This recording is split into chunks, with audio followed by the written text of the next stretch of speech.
అతిథులు అంటే ఇలా వచ్చి అలా వెళ్ళిపోతుంటారు. అంతేకాని ఇక్కడే అయితే ఉండిపోరు కదా! ఇప్పుడు తెలుగు ఇండస్ట్రీలోనూ ఇదే జరుగుతోంది. కొందరు హీరోయిన్‌లు గెస్టుల్లా వచ్చి వెళ్ళిపోతున్నారు. కోట్లలో పారితోషికం ఇచ్చినా, కావలసినంత క్రేజ్ వచ్చినా వాళ్ళు మాత్రం మేము అతిథులమే అంటున్నారు. ఇంతకీ ఎవరా గెస్ట్ బ్యూటీస్? ఒక్కోసారి కొందరు హీరోయిన్లు చాలా తక్కువ టైంలోనే పాపులర్ అవుతుంటారు. రావాల్సిన దానికంటే ఎక్కువ క్రేజ్ తెచ్చుకుంటారు.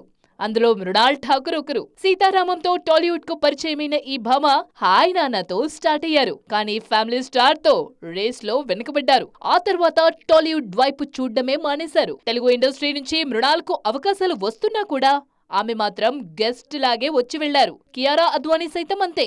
అప్పుడెప్పుడో 6 ఏళ్ల కిందట భరత్ అనే నేనుతో పరిచయమైన వినయ విధేయ రామలో చరణ్ తో జోడీ కట్టారు ఈ బ్యూటీ.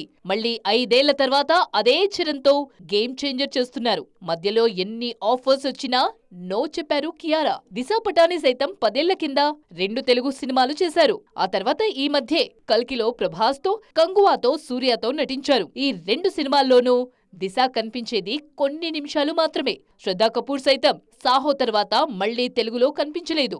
వీళ్లకు ఆఫర్స్ రాక కాదు, వచ్చినా కూడా నో చెప్తున్నారు కాబట్టే టాలీవుడ్ లో గెస్ట్ హీరోయిన్లయ్యారు.